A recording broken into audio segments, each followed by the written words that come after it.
Bonsoir à toutes et à tous, je suis très content de vous retrouver ce soir pour un nouvel atelier tuto cocktail. Vous êtes de plus en plus nombreux à nous suivre sur la chaîne de la 25e heure et puis sur la page Facebook. Alors on voulait vous remercier parce que vous êtes plus de 100 abonnés. Merci beaucoup et on est très content des retours et que ça vous fasse plaisir. Il y a quelques jours, vous avez vu, on a fait paraître un sondage pour vous demander si vous vouliez des nouveaux cocktails. On a eu énormément de réponses, je vous remercie beaucoup. Et puis une des questions qui ressortait aussi, c'est il y a beaucoup de matériel utilisé et on aimerait avoir quelques précisions sur le matériel. Alors ce soir, vous allez voir un tuto sur le matériel. Je vais vous présenter dans un premier temps les shakers, ensuite les verres. Donc on commence par la présentation des shakers. Le plus classique que vous pouvez trouver chez vous, eh bien, c'est le shaker que l'on appelle le shaker continental 3 pièces. C'est le plus pratique. N'hésitez pas à l'acheter, à vous en servir. C'est très simple. Pourquoi 3 pièces? Parce qu'il a 3 pièces. Donc, vous commencez par mettre vos ingrédients dans le shaker. Vous mettez la glace, vous shakez, vous fermez. Et puis pour la filtration, c'est assez facile. Essayez de le prendre le plus grand possible. Pour 2 verres, on va avoir ce type de shaker qui fait 1 litre. On a le même modèle en plus petit, celui-ci est pour 1 verre. Et puis on a un autre modèle encore plus petit. Vous avez vu sur la technique du White Russian il n'y a pas très longtemps, eh bien pour faire les mousses de lait, les crèmes, shakées, etc. Eh bien c'est très pratique. Puis si vous voulez, ça vous permet de verser à 2 mains. On a celui que j'utilise le plus souvent, le shaker continental 2 pièces. Alors, il est très pratique, il permet de travailler pour 2 ou 3 verres, suivant si c'est un short drink ou un long drink. Et la petite timbale, vous pouvez doser.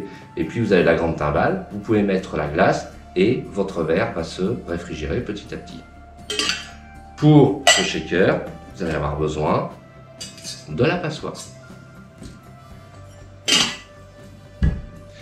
Vous avez le shaker double timbale que j'utilise le plus souvent, qui est très pratique, même principe, mais voilà, une petite et une grande timbale, un peu plus facile à travailler, peut-être un petit peu plus à réserver pour les utilisations professionnelles. Et puis on a le shaker Boston. Alors il est très pratique, ça nous permet de voir le mélange et l'émulsion qu'on est en train de faire. Il sert pour 2 chandriques maximum. Il a un autre avantage, vous pouvez aussi travailler directement dans votre verre, le verre de client, avec, vous vous souvenez, ce verre, c'est le verre Graniti. Vous dosez dans ce verre, vous mettez la glace, bien mesurer la glace, vous shakez, et à la fin, vous venez récupérer votre cocktail directement dans votre verre. Pour suivre le tuto cocktail, une présentation du matériel complémentaire. N'achetez pas tout, n'ayez pas peur, vous pouvez investir petit à petit ou vous faire offrir une partie de ce matériel. Donc, on va commencer ici. Voici, ça vous connaissez, dans le matériel de base, vous l'aurez généralement, la passoire à shaker, et puis la petite passoire pour les doubles filtrations.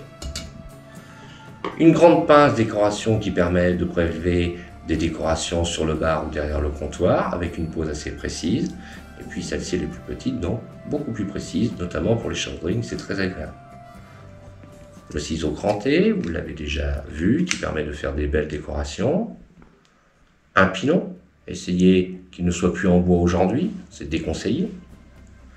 Le célèbre Lime Juice Squeezer, qui permet de venir presser les agrumes, coupés en demi, plus ou moins grand, celui-ci c'est un petit. Une râpe qu'on appelle microplane pour venir zester des zestes très fins à la surface des cocktails. Un canneleur zester, un zesteur très large que vous avez déjà vu utiliser sur les agrumes, un couteau avec un pic fruit pour faire de belles décorations, le grand couteau à pain très utile pour faire des grandes décorations, notamment sur la pomme, sur la poire, tout ce type de fruits, des décorations bien droites, attention ça reste un couteau dangereux, la cuillère à mélange adaptée à la taille de vos besoins. Ici un petit peu plus petite, celle-ci, ce qui est très intéressant, c'est qu'ici on a un dosage de 2 centilitres et si on retourne, un dosage d'1 centilitre. Le bec verseur, je vais bientôt l'utiliser juste après. Vous allez voir, ils n'ont pas tous le même débit. Ça, c'est 1 centilitre seconde. Faites attention à ce que le petit bec ici qui permet de décompresser dans la bouteille pour avoir de l'arrivée d'air et donc un beau débit soit assez fin. Une pelle à glaçons, on utilise de différentes tailles. Et puis, vous avez déjà vu les doseurs qu'on appelle dans le métier un Jaeger. Alors attention, celui-ci, il fait environ 5 centilitres, mais il est à l'intérieur du doseur. De l'autre côté, il fait 3, pareil à l'intérieur.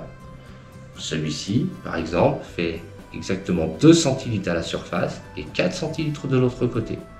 Donc attention, certains sont pleins jusqu'en haut, d'autres un petit peu moins.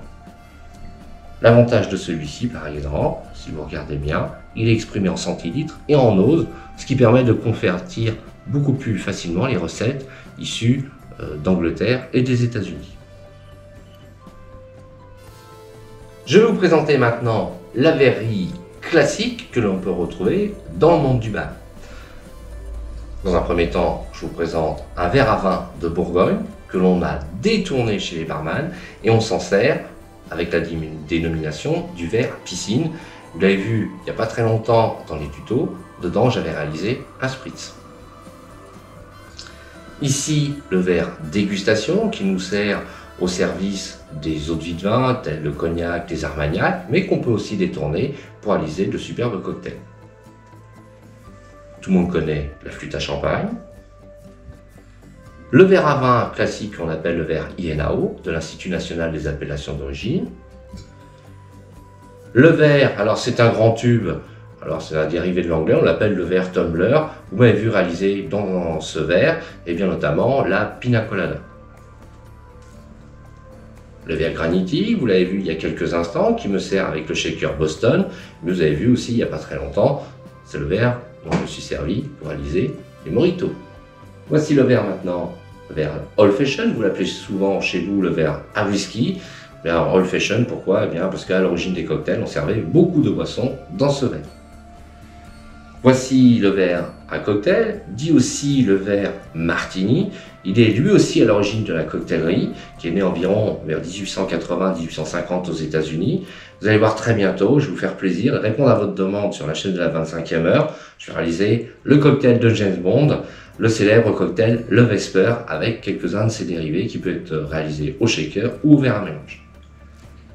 Et puis, vous avez vu, il n'y a pas très longtemps, réalisé dans ce même verre le Cosmopolitain. Voici un double verre à cocktail pour des cocktails short drink, mais un tout petit peu rallongés, qui ont besoin d'un gros glaçon. Si ce tuto vous a plu, n'hésitez pas à vous inscrire, vous abonner et réagir sur la chaîne de la 25e heure.